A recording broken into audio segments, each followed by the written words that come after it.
Et bienvenue dans le 5e épisode de Inside the Track, j'espère qu'il vous plaira. Et aussi bienvenue sur la Pit Lane, le média il change d'identité, donc j'espère que ça vous plaira. Et vous savez, tout se passe sur TikTok et Instagram, donc voilà, vous pouvez suivre les réseaux sur ces sites-là. Et on a encore une belle équipe, la même depuis 3 semaines, mais c'est pas grave, hein. On va dire, sur les prochaines, on va essayer d'avoir du retour comme Enzo, parce que Enzo, faut qu'il nous parle Par quand même exemple. d'Antonelli. Noémie, comment ça va? Mais ça va bien, ma foi, tout va bien. Contente d'être là. L'actualité F1 est un peu. Bon, on est content que ça revienne. On Il y a eu commence à beaucoup de avoir un peu pauses de là. bruit de couloir qui commence à sortir, donc ça fait plaisir. Mais ouais, et toi, Corto, comment ça va? Comment se passe l'actualité Ferrari en ce moment? Alors, je ne parlerai pas de ces sujets-là, mais non, ça va très bien. Ça va très bien. On est content que la F1 revienne. Il y a une grosse pause. On a eu 3 semaines. Enfin, c'était bien long, mais si là, on peut enfin avoir un petit peu de Grand Prix, ça va être cool. Donc, puis là, le Canada ce week-end, Ouais, ça va être très sympa. Ouais. ça fait plaisir. Bon, on se retape encore une pause une semaine après. Mais mois de juin, on a trois courses en un mois, donc on va pouvoir enfin rentrer dans le rythme de la saison, parce que là, c'est quand même un peu. Début de saison avec les courses qui ont été annulées au Moyen-Orient, c'est vachement décousu, donc c'est compliqué de, je sais pas si vous ressentez pareil, mais de se mettre dans la saison. Ah, Donc complètement. voilà, il est temps que ça commence enfin quoi. Mm. Il y a eu quand même des gros sujets pendant ces 3 semaines, et limite je me demande s'il n'y a pas eu plus de bruit pendant cette pause-là que pendant la pause du Moyen-Orient. On a déjà eu, pour commencer, la première semaine après Miami, on a eu la news sur Oscar Piastri, bon, bien sûr, on est d'accord que ça reste que des rumeurs, mais c'est quand même quelque chose qui a fait son bruit dans le paddock, parce que c'était une rumeur qui était quasiment validée par tous les journalistes. Donc voilà, on parlait de Oscar Piastri pour remplacer un potentiel départ de Max Verstappen. Donc c'est assez impressionnant parce qu'on se souvient que à l'ancienne Red Bull privilégiait plus les pilotes de son académie que faire venir d'autres pilotes, quoique il avait fait avec Sergio Pérez. Mm. Mais sinon, globalement, c'est rare. Donc là, voir cette news-là, ça sort un peu de nulle part, mais c'est impressionnant. Pourquoi Piastri? Il est jeune, il est talentueux, il a l'expérience de s'être déjà battu par un championnat, donc je pense que ça compte pour l'écurie autrichienne. Toi, Noémie, quand tu as vu cette news-là, est-ce que tu as été surpris? Enfin, comment tu l'as vécu? Bah forcément, oui, et bah, forcément de la surprise parce que déjà l'idée que Red Bull puisse vouloir se séparer de Max Verstappen ou anticipe, c'est plutôt ça, anticiper un éventuel départ de Max Verstappen, c'était assez surprenant qu'il se tourne déjà vers cette possibilité-là. Ça montre que ça peut arriver, c'est quelque chose qui est probable. Après, on a aussi entendu que Red Bull s'était intéressé à Piastri déjà à l'époque et n'avait pas saisi cette chance-là. Donc forcément de la surprise. Après, je pense que si c'est quelque chose qui se valide, ça pourrait être intéressant. Et intéressant aussi de voir Piastri évoluer dans un autre milieu. Je pense que ça peut être cool. Par rapport à Verstappen, est-ce que justement c'est peut-être aussi ses déclarations, le fait que on le voit pas mal dans d'autres disciplines. Bon là, il y a eu le week-end dernier les 24 heures du Nürburgring. Est-ce que c'est des événements comme ça qui forcent Red Bull à changer de plan? C'est comme ça que tu le vois? Bah forcément, là, ils voient que leur pilote est en train de se désintéresser peu à peu. On voit les déclarations qu'il a depuis le début de l'année, enfin depuis le début de la saison. On voit qu'il n'a pas l'air forcément très heureux avec cette nouvelle réglementation. Donc forcément, ils sont obligés de se tourner vers quelque chose et d'anticiper un potentiel départ. Et effectivement, le fait que maintenant ils sont en endurance, tout ça, qu'ils fassent quelques courses, on voit qu'il s'y plaît et il le dit lui-même qu'il prend beaucoup plus de plaisir maintenant dans ces courses-là qu'en F1. En F1, il s'ennuie un petit peu, donc c'est normal que Red Bull anticipe.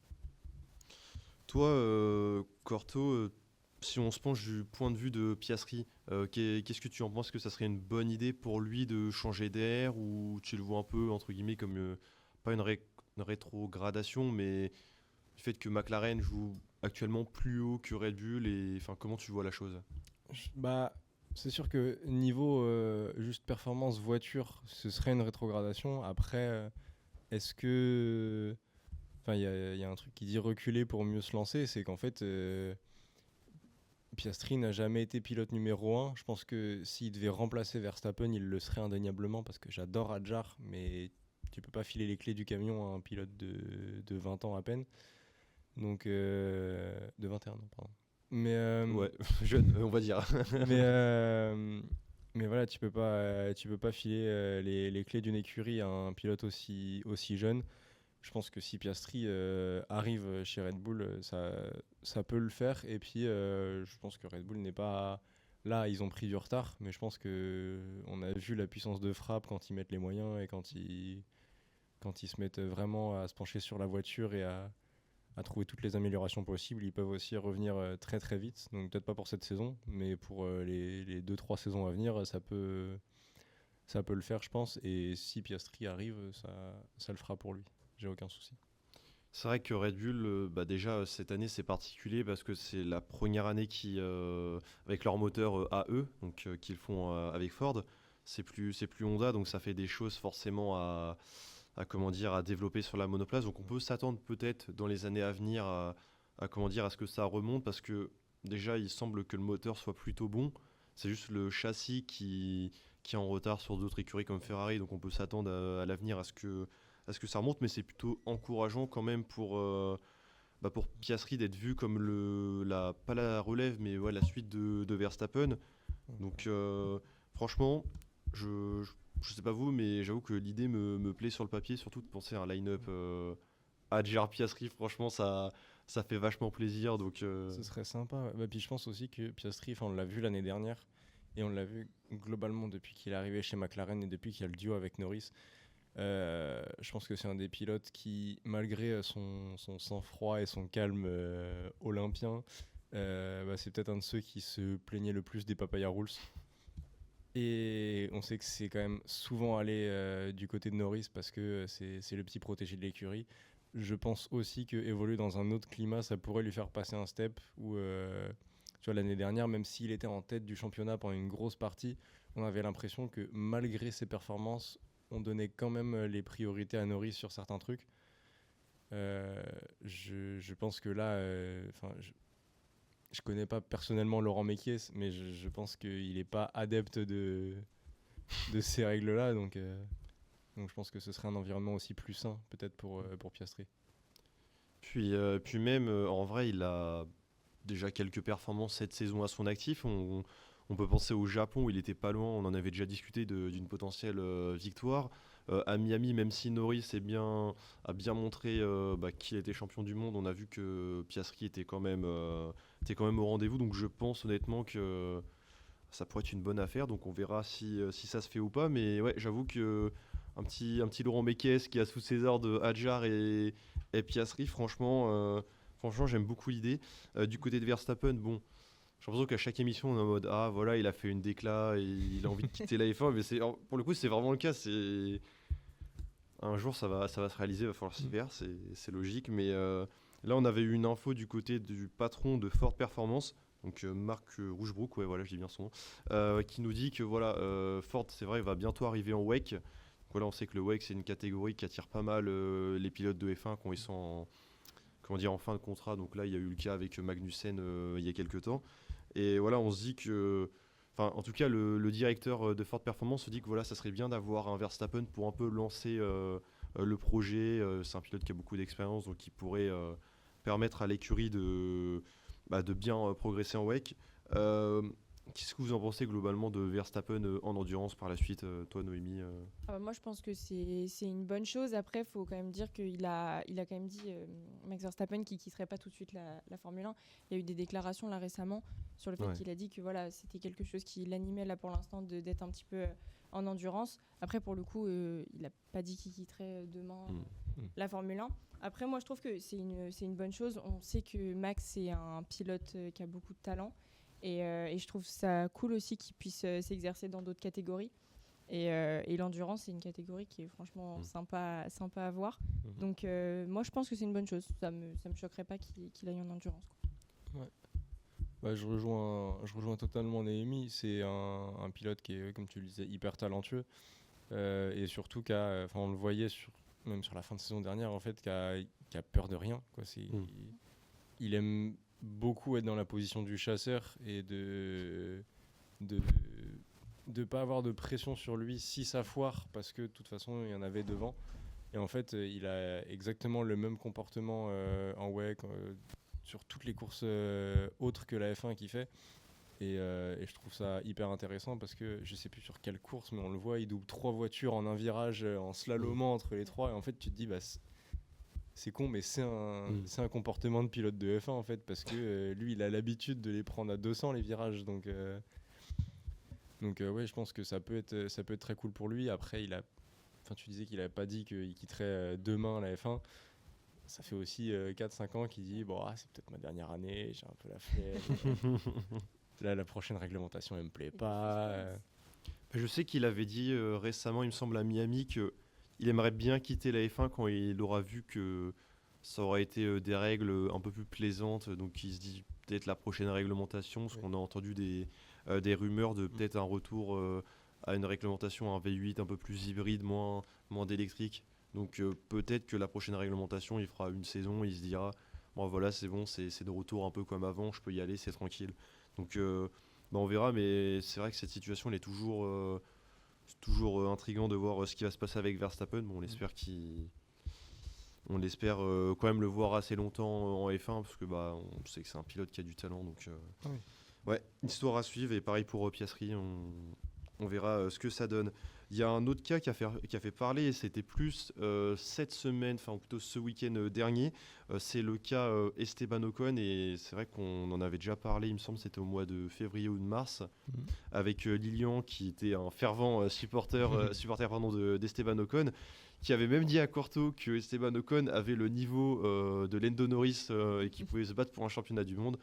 Bon, désolé pour toi Lilian, mais Esteban Ocon, il est plus là hors de la F1. Enfin, ce qui pourrait arriver, ça sera plus hors de la F1 pour lui.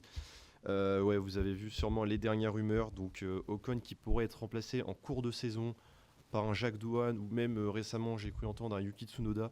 Donc c'est assez lunaire ce qui se passe chez As. Je sais pas, j'ai du mal à comprendre en interne, mais a priori c'est assez compliqué. Bon, les performances de Biermann qui sont assez impressionnantes, je pense, elles doivent jouer pas mal dans la balance. Et là, si on note le début de saison, 17 points pour Biermann, 1 pour Ocon, c'est chaud. Je sais pas ce que vous en pensez. Toi, Corto, t'en penses quoi du début de saison d'Ocon Il est déprimant. Là, je parle en tant que Français, mais même en tant que suiveur de F1, en fait, c'est pas agréable à voir quand tu vois que il y a des batailles entre 4 pilotes de 2 écuries, entre les 2 Alpines, les 2 As. Et ben en fait, tu sais que la bataille, elle est à 3 plus 1, parce qu'il y a Ocon qui est derrière, qui suit et qui attend une brèche, mais qui ne la prend jamais, en fait. Donc voilà, Biermann tient l'écurie à bout de bras et les fait stagner au classement, parce que je pense que s'il n'y a pas Biermann, ça se tape avec Cadillac et Aston Martin, quoi.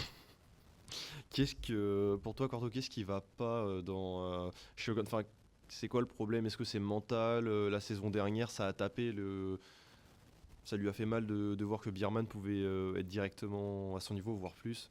Je pense que ça met un coup à l'ego. On les avait vus sur le plateau de Canal, là, les 3 Français pendant la trêve. Ils ont tous leur ego, ils ont tous leur tempérament, et je pense que ils ont tous envie de gagner. Et à la fin, on parlait tout à l'heure de McLaren. La concurrence avec la même voiture, tu te bats pas forcément avec les autres pilotes, mais en tout cas avec ton coéquipier, c'est le cas. Là, Ocon, ça va faire 1 an et demi bientôt qu'il se fait bouffer par un gamin de l'académie Ferrari. Je peux comprendre que ça fasse mal au moral.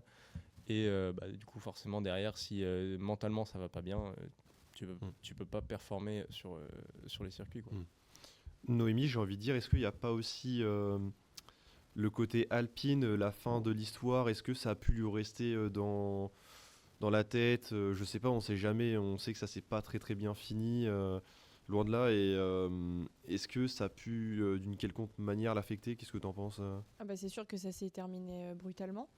Pour le coup, c'est sûr que forcément ça a joué sur son moral. Après, moi je pense que ça doit pas être le fait principal, parce que si on prend ça aurait dû le motiver, ça aurait dû lui faire se dire il aurait dû vouloir montrer justement à Alpine ce dont il était capable. ne sait pas ce qui s'est passé. Mm. Et ouais, pour revenir à ce que tu disais, c'est hyper décevant. Et de voir que face à un Birman, il est aussi faible, alors que c'est un pilote qui a tellement plus d'expérience, c'est dommage. Et c'est pas ce qu'on attendait quand on voyait Ocon arriver chez As, quoi. Ouais. Est-ce qu'on peut dire que c'est la fin, ça pourrait être la fin de son aventure en F1? On va parler quand même au conditionnel parce que on n'en est pas encore là, mais quelle écurie pourrait le prendre? Comment tu vois la chose? On avait vu des rumeurs, il me semble, Williams à un moment, mais Williams, faudrait que Sainz ou Albon bougent, donc ça paraît compliqué. Ah bah dans les faits, là, ça paraît compliqué. Oui, ça pourrait être la fin. De toute façon, s'il part de chez Haas, ça serait pour aller dans des écuries qui sont du bas de classement. Et comme tu dis, Williams, là, ils ont un line-up qui est... Bon, ils sont pas excellents cette année, mais ils ont un line-up où Albon est là depuis un certain temps. Sainz vient d'arriver et ça reste un peu positif quand même ce qui s'y passe. Pour moi, ils ont un line-up qui est tellement positif qu'ils ne prendraient pas le risque de prendre Ocon au vu des résultats qu'il a chez Haas. À un moment, il faut être sérieux. Aucune équipe n'a envie d'avoir un pilote qui n'arrive pas à se battre avec un autre jeune pilote.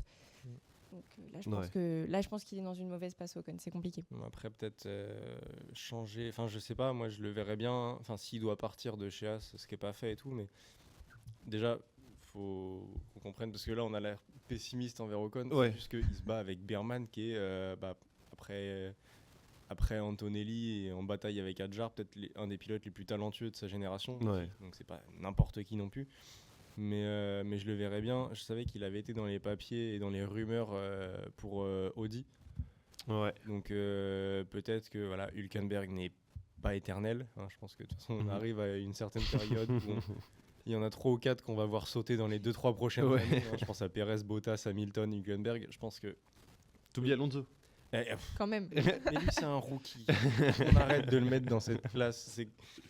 Lui, tous les ans, on a l'impression qu'il en a 19. Mais non, moi, je le verrais bien dans les petits papiers d'Audi, éventuellement, pour remplacer un Hülkenberg et peut-être, du coup, revoir son rôle. Parce que là, quand il est arrivé chez Haas, c'était le pilote de référence qui doit encadrer le petit jeune. Au final, c'est le petit jeune qui encadre l'expérience. mais du coup, peut-être le mettre en pilote numéro 2, du coup, derrière Bortoleto, qui fait des... Ou alors... Ou à 50-50. Ouais. Mais on voit ce que ça fait le 50-50 en haut de classement et ça marche pas. Donc, Ouais, mais tu sais, généralement, sur des écuries de bas de grille, t'as pas forcément des fois de numéro 1, numéro 2, tu t'attends et tu vois... Ça peut. Mais en tout cas, je pense que oui, il faudrait que son rôle soit redéfini, parce que là, on a toujours l'image du Ocon qui signe chez As pour être le patron de l'écurie. Ouais, bien sûr. Et assurer que l'avenir se passe bien, mais en fait, c'est pas le cas, quoi. Tu parles d'Audi, en vrai, c'est pas déconnant, parce qu'on sait qu'il vise un futur avec un pilote qui s'appelle Slater, il me semble, si je dis pas de bêtises, et il fait partie de l'académie Audi, et globalement c'est un talent vraiment un talent impressionnant.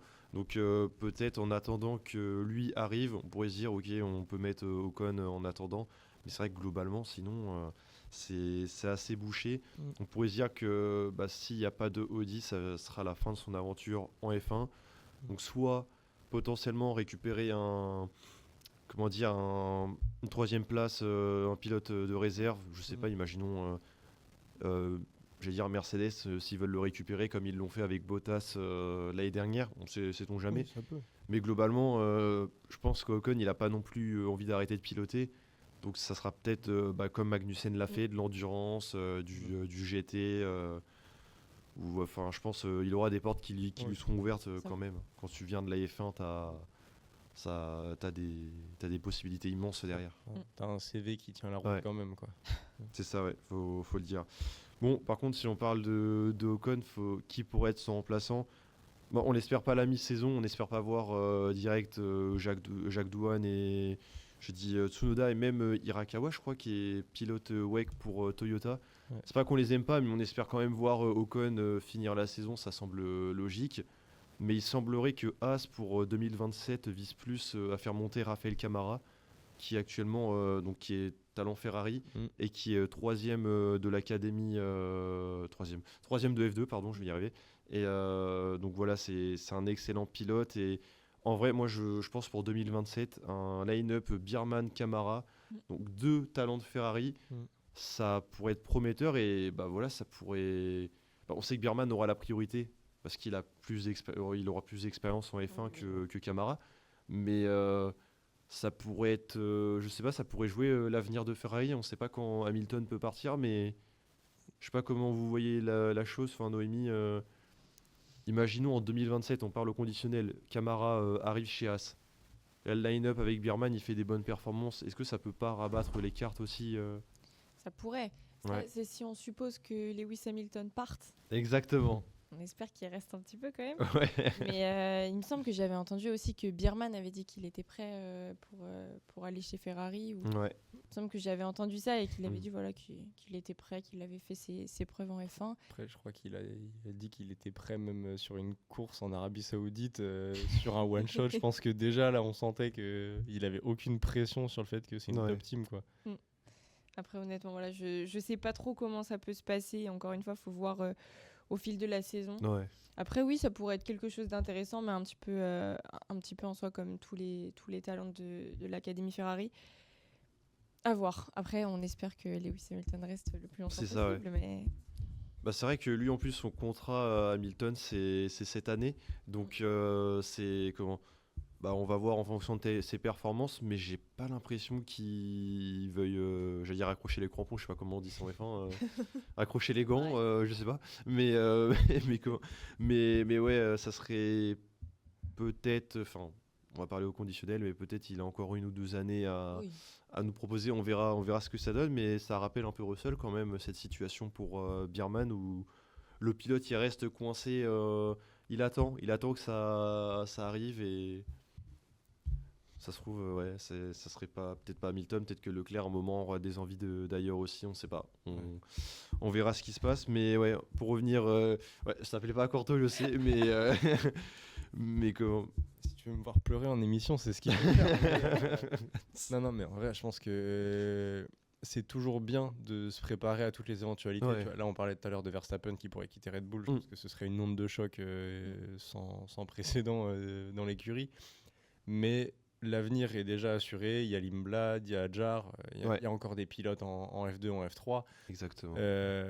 Il faut préparer parce que ce soit par l'âge ou par le manque d'envie, le manque de cohérence dans certains projets, un pilote peut se barrer à tout moment en fait. Donc même si évidemment on a envie de voir Leclerc et Hamilton en F1 le plus longtemps possible parce que c'est comme Birman sur sa génération, 2 des pilotes les plus talentueux de la leur. Donc ouais, c'est vrai et quand j'y pense, Red Bull et Ferrari ont quand même des très très bonnes académies parce que tu vois des pilotes, tu les vois en F3, tu les vois en F2. Là, on parlait de Camara, mais en F2, tu as aussi Tsolov qui pourrait avoir une place chez Racing Bull l'année prochaine, sait-on jamais. On ne sait pas comment ça va se passer avec Lawson et Limblad, mais voilà, c'est vrai qu'ils ont 2 académies très fournies quand on voit par rapport à Mercedes. Là, j'ai pas de nom qui me vient en tête.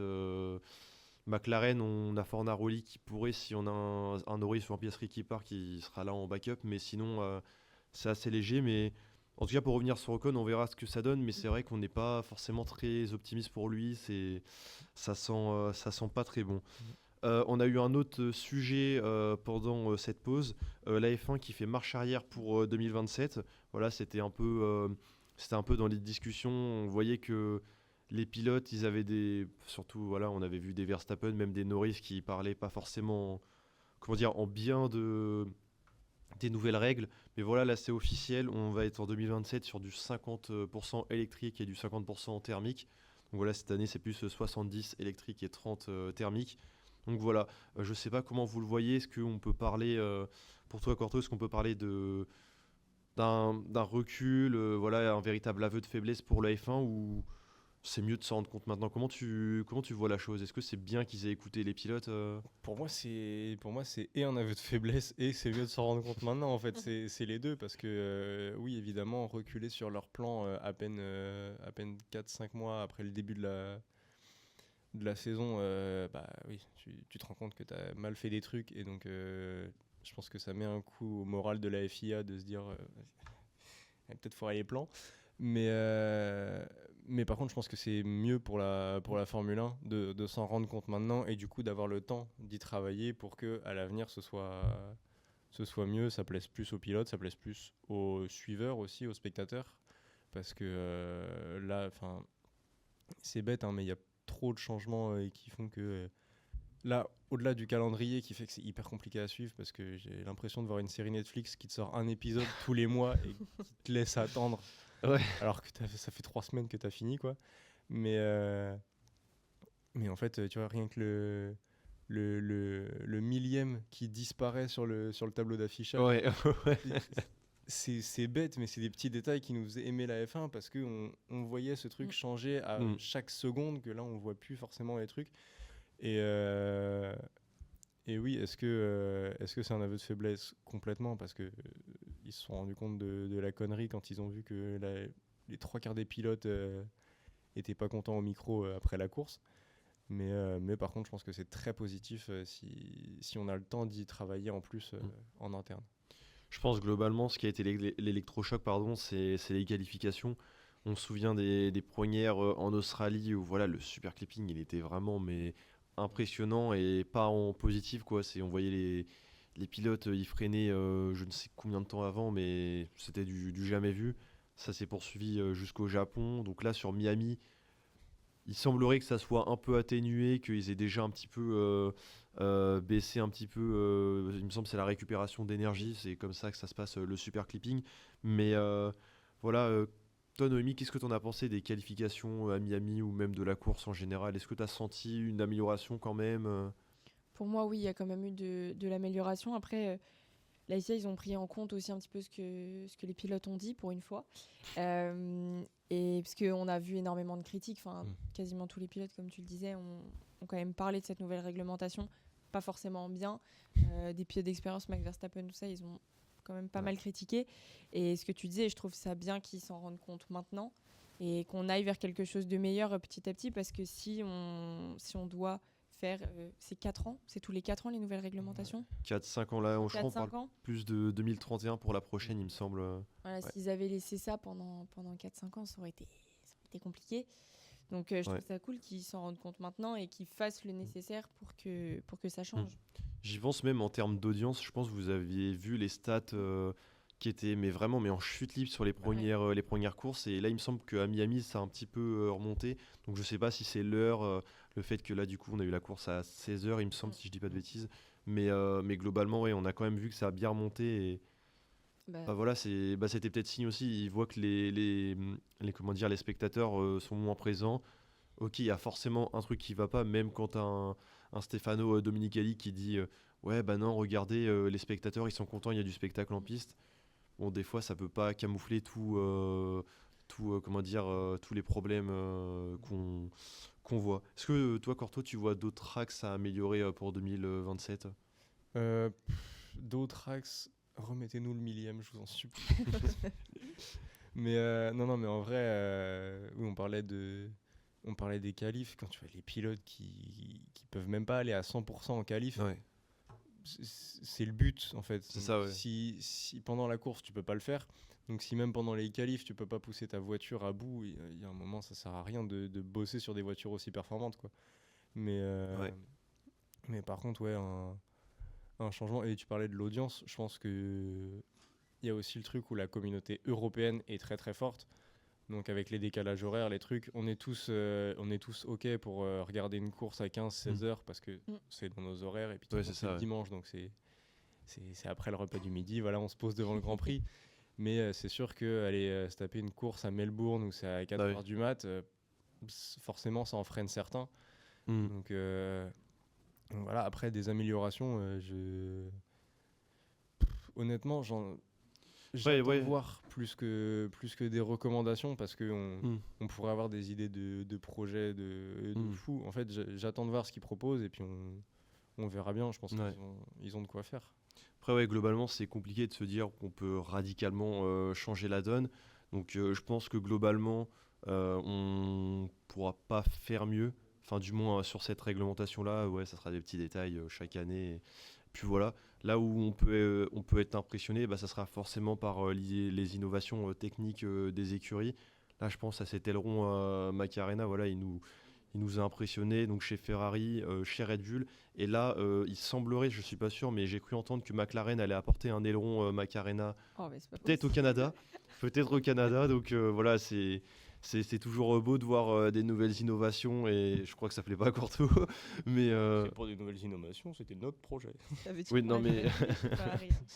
mais en vrai, a priori, Red Bull l'aurait aussi développé pendant comment dire, avant la saison. McLaren, on sait pas, ça se trouve, ils ont copié le concept en vitesse, on sait que ça va vite comment dire, en Formule 1. Mais voilà, moi, je trouve que c'est toujours génial de pouvoir voir des innovations techniques.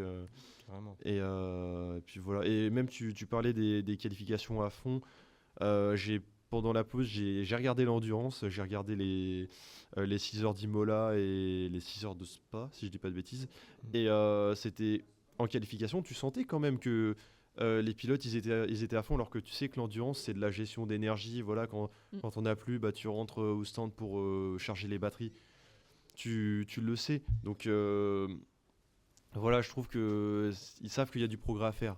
Donc voilà, on verra ce que ça donne en 2027, mais ouais, c'est vrai que c'est mieux qu'ils s'en rendent compte maintenant Bien sûr. que trop tard et que là, t'es plus d'audience, que là, t'as tous les pilotes qui se cassent. Voilà, au bout d'un moment, voilà, faut les écouter. C'est eux qui pilotent, c'est eux qui savent comment ça se passe. On va parler un petit peu de Miami, mais vraiment en vitesse, parce que c'était il y a un petit moment, on n'a pas forcément, comment dire, peut-être tout en tête, mais voilà. On va se faire un petit rappel. Donc voilà, Kimi Antonelli qui a gagné une nouvelle fois, et cette fois-ci devant Lando Norris et Oscar Piastri, donc les deux pilotes McLaren qui complètent le podium. Voilà, ça nous rappelle un peu les saisons précédentes. Et globalement, voilà, on voit qu'au championnat, Antonelli il creuse un peu son avance sur Russell. Là, ça fait 20 points. Ça commence à piquer petit à petit. On voit qu'au final, Leclerc est pas si loin que ça, à 17 points de Russell. Même au global, ça fait 37 sur Antonelli. On pouvait s'attendre à pire. Ça va. Puis ouais, on voit que c'est serré derrière Norris, Hamilton, Piastri, Verstappen qui remonte enfin. Ouais. Ça fait plaisir. Et après du Bierman, du Gasly et du Lawson pour fermer le top. Voilà, on va pouvoir reprendre les ardoises un peu pour se dire ce qu'on a apprécié cette course-là. Parce que voilà, on a parlé des changements de réglementation. Il y a eu pas mal de points. Donc voilà, on l'a dit, Anthony qui confirme. McLaren de retour, ou même, on n'en a pas assez parlé, mais de la bonne performance de Colapinto qui a signé son meilleur résultat en Formule 1 à Miami. Peut-être que c'est bon signe pour sa prolongation. On se souvient que c'était un peu ce qui faisait débat. Voilà, est-ce que Colapinto il va continuer? Est-ce qu'on n'ira pas chercher un autre pilote? Peut-être que là il a validé un bon coach. Je ne sais pas ce que vous en pensez. Mais voilà, pour ma part, j'ai mis McLaren. McLaren qui m'a vraiment, mais vraiment impressionné à Miami. Parce que l'écurie dont on parlait, c'était Ferrari. Ferrari qui avait apporté des tonnes d'améliorations. Voilà, 11 améliorations, il me semble, sur le week-end. On s'est dit, voilà, c'est peut-être l'écurie qui va aller challenger Mercedes, pardon. Et au final, bah, on voit que c'est McLaren qui revient. Je sais pas ce que tu en penses, toi, Corto. Est-ce que ça t'a impressionné un peu ce retour en force? Bah moi, dans ce que j'ai mis, que j'avais aimé, j'ai mis le départ de Fefe. C'est toujours fou.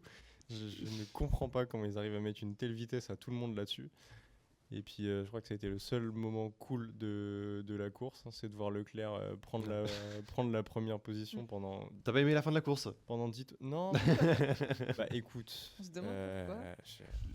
j'adore les pots de banane, hein, mais dans Mario Kart, pas sur les pistes de F1, et quand tu vois que notre pilote fait un 3-6 alors qu'il se bat pour le podium, c'est un peu chiant. C'est dommage. Et quand tu vois que derrière, même si je suis d'accord c'est dans le règlement, mais pour moi il y a des sanctions, il faudrait le faire un peu plus au jugement au purement c'est écrit noir sur blanc dans le règlement. Ouais. La pénalité en plus c'est 20 secondes qu'il a pris. Ouais, c'est chaud quand même. Le mec s'est pénalisé tout seul, il a fini avec une voiture qui était pas en état. Il coupe des virages, certes, mais pour déjà ne pas déranger ceux qui pourraient arriver derrière, et accessoirement parce que sinon il ne peut pas finir la course et c'est obligé de déplacer une voiture de sécurité. Lui rajouter en plus 20 secondes, je comprends pas quoi. Bah, ils ont considéré avec les limites de piste que c'était c'était abusé, et que même, je me souviens, il me semble que Hamilton avait fait la même l'année dernière à Singapour. Donc Oui. voilà, ils ont considéré que c'était un petit peu ce qu'ils jouaient. Mais par rapport à McLaren, je sais pas ce que tu en penses toi aussi, Noémie, mais le Moi, retour. j'avais écrit le retour de Lando Norris quand même. Ouais, C'est quand même le champion du monde en titre. On le voyait quand même assez, enfin pas bas, mais je trouve qu'il n'avait pas les performances qu'on aurait pu attendre de lui pour ce début de saison.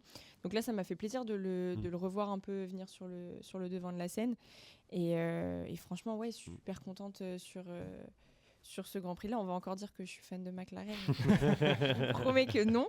Mais non, juste, voilà, je suis contente parce que c'est ce qu'on pouvait attendre d'un champion du monde en titre. Et là, les résultats n'étaient pas au rendez-vous. c'est vrai qu'ils ont été assez malchanceux quand même Ah oui. sur le début de saison. Mais globalement, voilà, bon, au Japon, ça a plus été Piastri que Norris. Et là, ouais, ça fait plaisir de le voir en force. Il gagne le sprint le samedi. Il impressionne, voilà. Et bon, le dimanche, ça a été un peu plus compliqué. Peut-être qu'il y a eu une erreur de stratégie, on ne sait pas.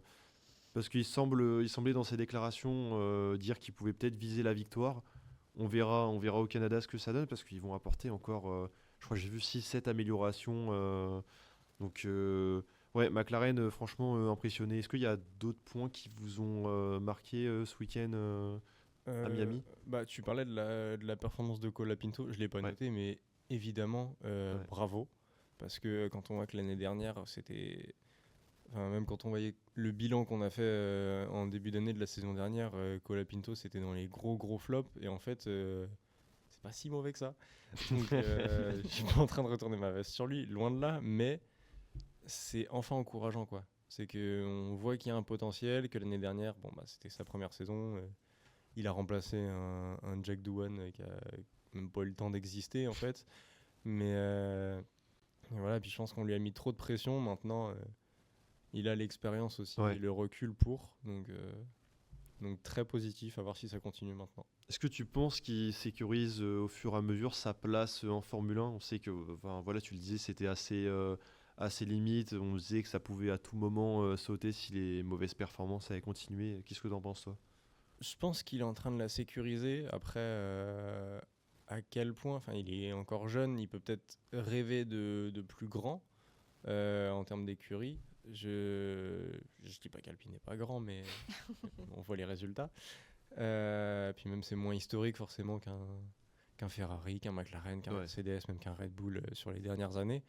Donc peut-être que lui il rêve de plus grand, sûrement même. Maintenant, est-ce que pour l'instant il en a le niveau, le potentiel? Je sais pas, ça on verra. Mais en tout cas, il est sur la bonne voie pour se montrer. Là où on voit que, on avait l'impression que c'était quasiment intouchable, mais on voit que Verstappen a envie de se barrer et que Piastri est en rumeur de départ aussi, que Hamilton n'est pas éternel, que Leclerc en a potentiellement marre de Ferrari. Ça fait beaucoup, Ça ouais. ça fait beaucoup, que Russell a perdu sa place de numéro 1 visiblement chez Merco. Oui, ça bouge dans les top teams et je dis pas que Colapinto sera le candidat numéro 1, mais en tout cas il se montre pour la suite. Bah tiens, t'as parlé de Russell, on va passer aux déceptions et j'avoue que moi c'est ce qui me vient en tête, je vais même pas le noter, mais ouais, Russell, je suis quand même vachement étonné de ce début de saison. On se disait que voilà, Mercedes aura la meilleure voiture, donc forcément que Russell il va jouer le haut du tableau, que Antonelli il a moins d'expérience, donc ça va être compliqué. Mais il y a eu l'Australie et puis il y a eu un avant et un après. C'est bizarre de dire ça, mais en Chine, il a fait. C'était même pas une erreur, mais problème de monoplace. On a l'impression que ça a tout changé dans son expression, dans son pilotage. On voit Anthony qui est de plus en plus à l'aise, où lui, justement, c'est l'impression que c'est l'inverse. Il descend. Je sais pas comment vous l'analysez, vous, ce début de saison de Russell, mais c'est assez impressionnant de le voir si distancé. Je sais pas ce que tu en penses, Noémie. Ah bah moi je suis totalement d'accord avec toi et c'est ce que j'aurais mis aussi en déception. C'est avant le début de la saison, on savait que Mercedes aurait un avantage et forcément naturellement on s'est tous dit que ce serait Russell et c'est ce qui paraissait normal à tout le monde. C'est que c'est les premières saisons d'Antonelli, donc ça paraissait normal. Et en fait, on a eu un début de saison où il était fort et il surpassait tout le monde et on savait qu'il allait être devant. on a eu un mini Max Verstappen le temps de quelques courses.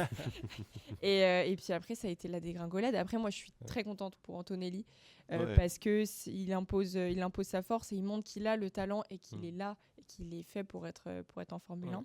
Contrairement à ce que certaines personnes pensaient avant qu'il y arrive.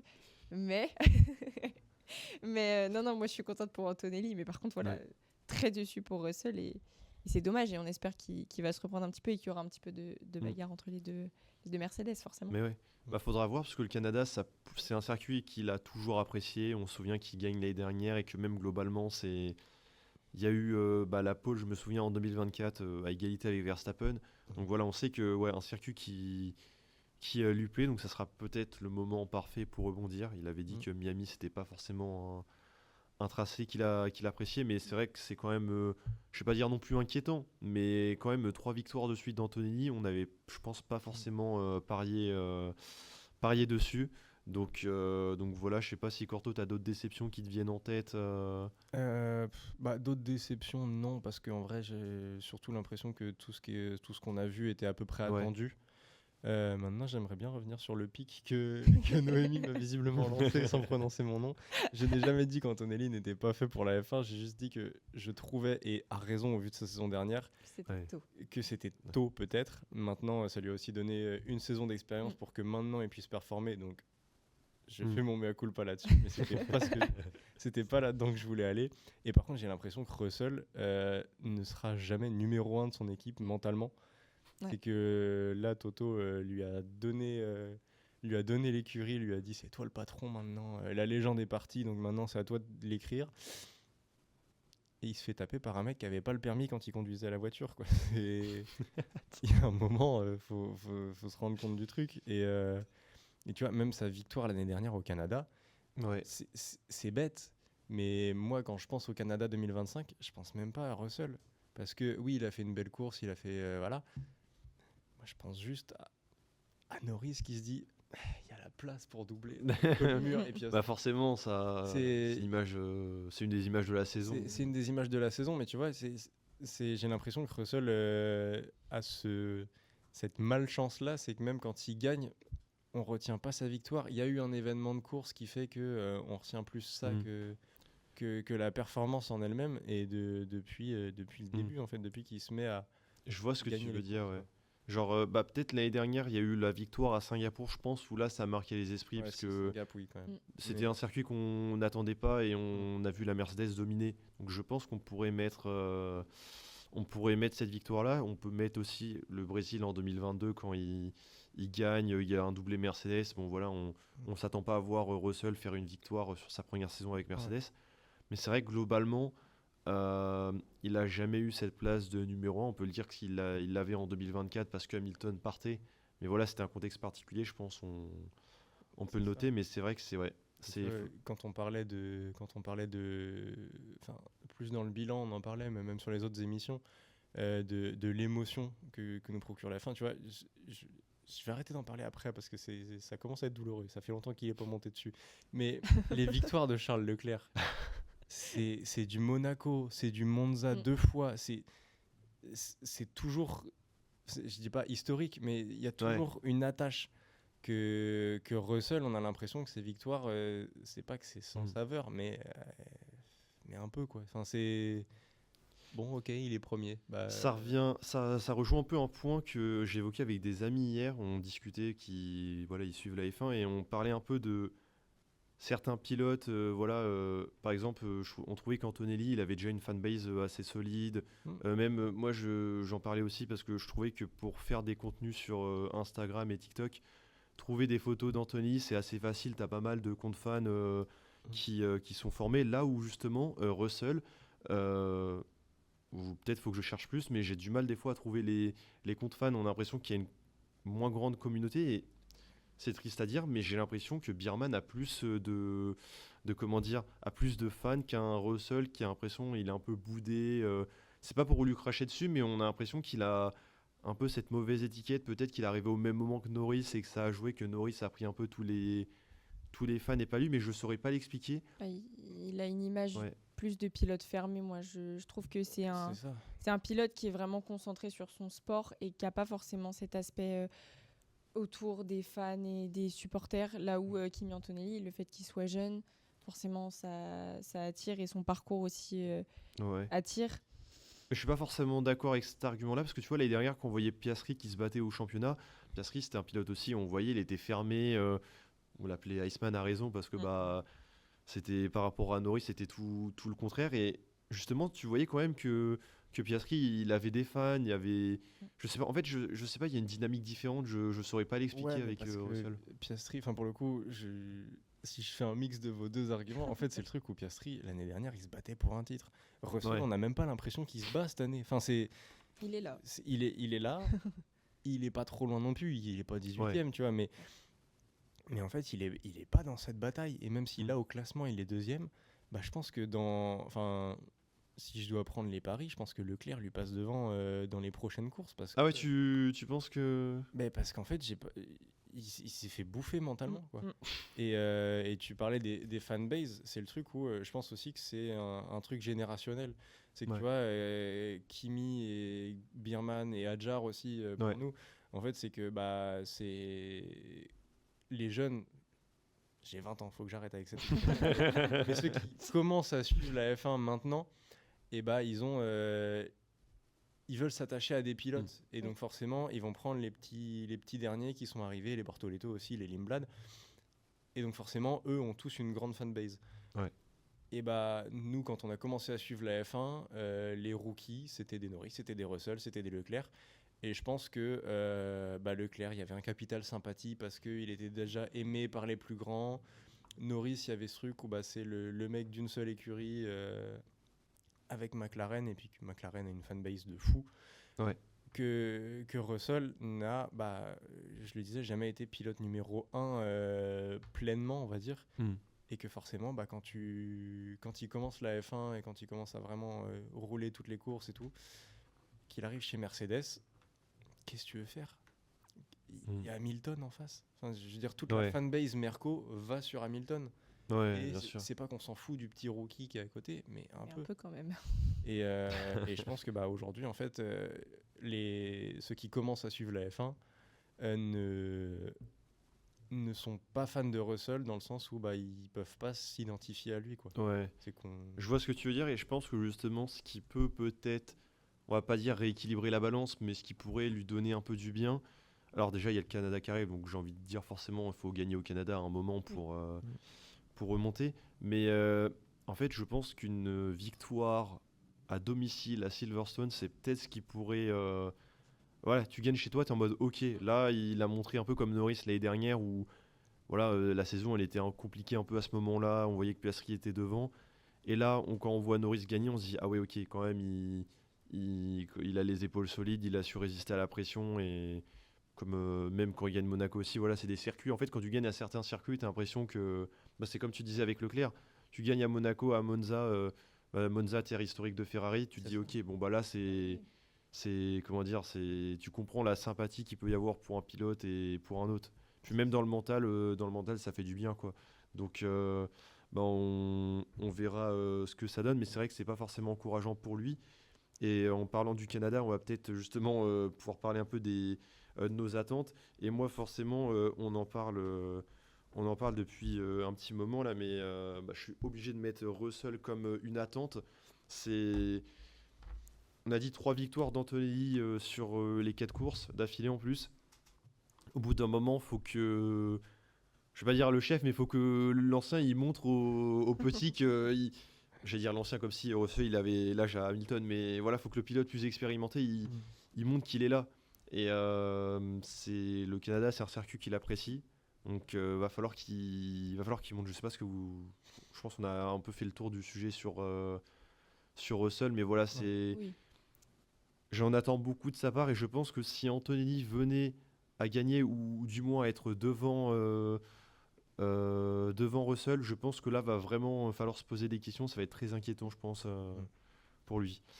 Ouais, je pense qu'on a, là pour le coup, je pense qu'on a fait Ouais. suffisamment le procès de Russell. Par contre, si vous voulez que ça continue, revenez le mois prochain. Ouais. On verra au mois de juin la dynamique elle pourrait être différente ou pas. Mais voilà, autre attente que j'ai, je pense que vous aussi, c'est on a vu McLaren remonter à Miami. forcément, on a envie de se dire, est-ce que au Canada, ça va être mieux? Est-ce que, voilà, on a vu 6 ou 7 améliorations qui sont prévues. Il me semble que j'ai vu du fond plat, des ailerons arrière, des ailerons avant. Voilà, ça va apporter la totale chez McLaren comme Mercedes d'ailleurs qui va apporter son package au Canada. Mm. Ça va être l'histoire de se dire, est-ce que cet écart il peut de nouveau être comblé? Donc personnellement, j'avoue que j'ai hâte, j'espère qu'ils pourraient se dire peut-être une bataille McLaren-Mercedes pour le championnat, parce que désolé Corto, mais je pense que Ferrari est un peu en retrait, du moins au Canada. Je pense que la longue ligne droite va faire mal au Ferrari. Désolé Corto. Laisse-moi dans le déni. Ça fait partie de nos attentes. On espère aussi que Bah, forcément, oui. ça va remarcher pour Ferrari un peu mieux quand Je même. pense qu'on a l'habitude maintenant d'avoir des espoirs beaucoup trop grands pour les capacités de l'écurie. C'est terrifiant. La Ouais. saison n'est pas finie, Corto. On a encore un peu d'espoir. C'est terrifiant. Un peu. Un petit peu déjà. On en a pas trop parlé, mais enfin, on en avait déjà parlé sur les anciennes émissions, mais c'est vrai que cet adieu, c'est un peu ce que Ferrari attend. Mais il semblerait qu'il va falloir attendre la Belgique pour peut-être avoir un moteur V2. Donc peut-être la Belgique, c'est à la mi-saison. Est-ce qu'on se dit que c'est trop tard pour revenir? Faudra voir, parce qu'au final, comme dit, Leclerc, il est qu'à 37 points de Antonelli. Donc on peut se dire que voilà, ça peut, s'il fait des performances, du moins des podiums réguliers, peut-être qu'on peut espérer le voir dans une bataille pour le titre. Mais voilà, ça part de plus loin. Je pense qu'on peut l'espérer et je l'espère du plus profond de mon cœur parce que j'ai envie de voir ça. Mais voilà, va falloir aussi en fait pour qu'il se retrouve vraiment dans une bataille, je pense qu'il va falloir que Antonelli, va falloir que chez Mercedes, on ne choisisse pas, on fasse comme l'année dernière avec McLaren et on a vu que ça a failli foirer d'ailleurs et que Verstappen est venu jouer les troubles faits jusqu'au bout. En fait, je pense que Toto est assez intelligent, je dis pas que Zak Brown ne l'est pas, mais pour se rendre compte que y a un pilote qui est parti loin devant, on va lui laisser et pour le coup cette année, voilà, on laisse Antonelli jouer le titre et Russell le couvre. Bah forcément, il a cette expérience des batailles au titre, vu le nombre de titres d'Hamilton et de Rosberg. Donc, il sait comment il faut faire, il sait ce qu'il faut pas faire aussi parce qu'il a mis fin à une amitié. Mais voilà, je pense qu'il a le recul pour. Ouais. Et pour que Leclerc joue un titre, je pense qu'il faudrait une situation à la McLaren l'année dernière où en fait les deux se chamaillent parce qu'il n'y a pas vraiment de numéro 1, il n'y a pas vraiment de numéro 2 et en fait tu fais juste des erreurs de stratégie et tu finis par biaiser tes deux pilotes. Bien sûr. Ouais.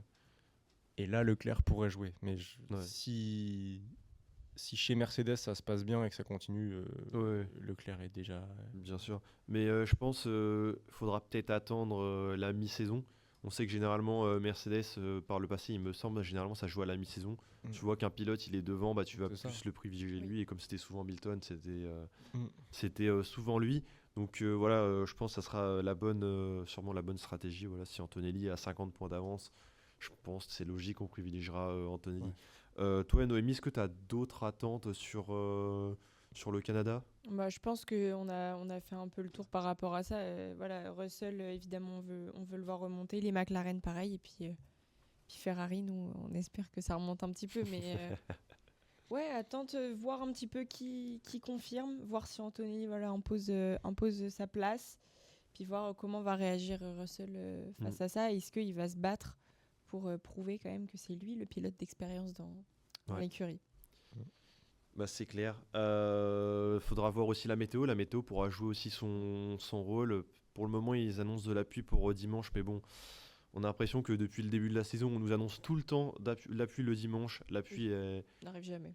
À Miami, elle est arrivée 2 heures avant la course. Elle est arrivée pour la F2, c'était un carnage, et elle n'est pas arrivée pour la F1. Donc, on espère voir un petit peu de pas de drama, mais on espère voir des pilotes un peu plus à la limite, parce qu'on sait que sous la pluie, forcément, c'est le talent du pilote et moins celui de la voiture qui parle. Est-ce qu'un Hülkenberg podium au Canada s'il pleut? Alors là, attention. Je pose ça là, mais sait-on jamais. Tiens, le prono du Canada, qui vous voyez vous imposer? Alors je sais plus, j'ai plus en tête les pronos de chacun. Je sais que moi, j'avais mis un Piastri. T'avais mis Piastri premier. Nous, on avait mis Antonelli, il me semble. Je sais- On avait mis Antonelli en premier et je crois qu'on avait mis un Piastri et Leclerc ou quelque Ouais, chose oui, comme ça. je sais que j'avais mis Leclerc sur le podium parce que je le mettrais sur le podium. Évidemment. Je suis complètement délu, mais c'est pas grave. C'est pas grave, c'est. Moi, je vais prendre des risques. Je vais prendre des risques et je vais pas dire Piastri cette fois-ci. Je vais dire Norris parce que Norris, ce qu'il a fait à Miami. Oui, je sais, tu lèves les yeux, Courto, mais moi, ça m'a plu. En tout cas, sa performance à Miami. Donc voilà, ça fera plaisir à Tessa si elle voit cet extrait-là. Mais ouais, je pense que Norris, si McLaren est dans le coup, ça sera mon favori. Peut-être un doublé avec Piastri, mais on va pas enterrer. Je pense, non, je vais mettre un Norris, un Antonelli et un Piastri sur le podium. Bon, je pense que pour Ferrari, ça va être trop compliqué. La ligne droite, on sait que ça va leur faire du mal avec le moteur qui est moins performant. Et c'est pareil pour Red Bull, ce sera pas le moteur, mais ce sera plus le châssis où sur les virages, ça va être compliqué. Mais ouais, voilà mon petit prono.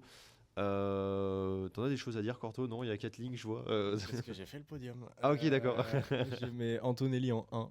Ok. Je mets Antonelli en 1 parce que j'ai l'impression que ça y est, en fait, il est parti. On commence à rentrer dans les courses où l'année dernière, ça posait problème. Maintenant, quand tu vois en fait tout l'engouement qu'il y a autour de lui, je pense que aussi il y a ce truc où ouais, maintenant c'est con à dire, mais c'est la star de l'équipe. Ouais. Toute l'écurie est trop contente dès qu'il gagne. Donc je pense que dans cette dynamique-là, ça peut très bien marcher pour lui. Je vois Piastri en 2 parce que depuis le début, quand il prend part à une course et qu'il se fout pas dans un mur ou que son moteur lui permet de faire la course, il est sur le podium et il est ultra performant. C'est vrai, 2 podiums d'affilée quand même. C'est ça. Ouais. Et puis du coup j'ai mis Russell en 3 parce que je pense qu'avec ce capital circuit qu'il aime bien et sur lequel il performe depuis pas mal d'années, je pense qu'il pourra quand même jouer sa carte. Mais je vois plus une bataille à 2 entre Antonelli et Piastri et Russell en retrait en tête de l'autre peloton. Tu vois Norris aussi en retrait. En fait, je vois Norris à la bataille avec Russell, avec un Leclerc pour la 3e place. Ok. Mais voilà, et puis du coup j'ai mis entre parenthèses et Leclerc qui sera dans ces eaux-là. On sait pas. Du moins, vous l'espérez, ouais. C'est ça. D'accord. Et pour toi, Noémie? Moi, je me différencie pas trop, si ce n'est que j'ai mis Norris en 2e. Après, je suis plutôt d'accord avec ce qui a été dit. Pour moi, Antonelli il va confirmer sa position. Là, il est parti vraiment sur une bonne lancée. Donc, je pense que c'est bien. Après, on a vu le retour de Norris et je peux pas m'empêcher un petit peu d'espérer qu'il reste un petit peu haut comme ça et qui remontre, qui prouve que c'est lui le champion du monde en titre. Et puis Russell quand même, parce qu'il faut quand même qu'il se batte un petit peu. Ce sera bien. Voilà, donc je le vois bien quand même être sur le podium, mais à la dernière place. Et du moins, je pense du coup on est tous unanimes, on pense pas que la balance va s'inverser, que voilà, enfin, en tout cas ouais, j'ai l'impression que Antonelli est bien installé. Ça me semble compliqué. Sait-on jamais, hein, mais j'avoue que voilà, on n'est pas optimiste pour Russell comme on l'a déjà dit plus tôt, donc on verra ce que ça donne. Voilà. J'ai encore fait un pari osé. La dernière fois, c'était Piastri. Cette fois-ci, c'est Norris. On sait jamais. Peut-être qu'il se mettra pas dans le mur cette fois-ci. Enfin, on espère qu'il loupera pas son dépassement comme Corto l'a dit. Mais voilà, on arrive. En fait, il faudrait pas que ça devienne un running gag comme Leclerc en Azerbaïdjan. C'est ce que j'allais dire. Ah oui, c'est vrai que. Parce que Leclerc qui dit j'ai pris le mur, et puis l'année d'après, j'ai repris le mur. Et puis l'année d'après, sur simulateur, j'ai repris le mur. Mince. C'est vrai que l'année dernière, il a pris le mur, mais pas au niveau du château, c'est dans le dernier secteur, il me semble, il avait pris le mur. Mais ouais, c'est vrai que Leclerc et l'Azerbaïdjan, c'est pas une bonne relation, il y a du conflit. Donc on espère que Norris, il développera pas ce même conflit, mais pour le Canada. Cet amour pour les murs canadiens. Peut-être, c'est tout jamais. En tout cas, on arrive à la fin de l'émission, donc j'espère que cet épisode d'Inside the Track vous aura plu. N'hésitez pas à vous abonner, à liker et à commenter si ça vous plaît. Et on se retrouve sur YouTube peut-être en juin. On verra ce qu'il en est, si on aura peut-être le retour d'Enzo ou de Tessa pour une émission. On verra comment ça s'organise parce qu'il y aura du débrief. On aura le Canada, on aura Monaco aussi, Monaco qui tombe la première semaine de juin.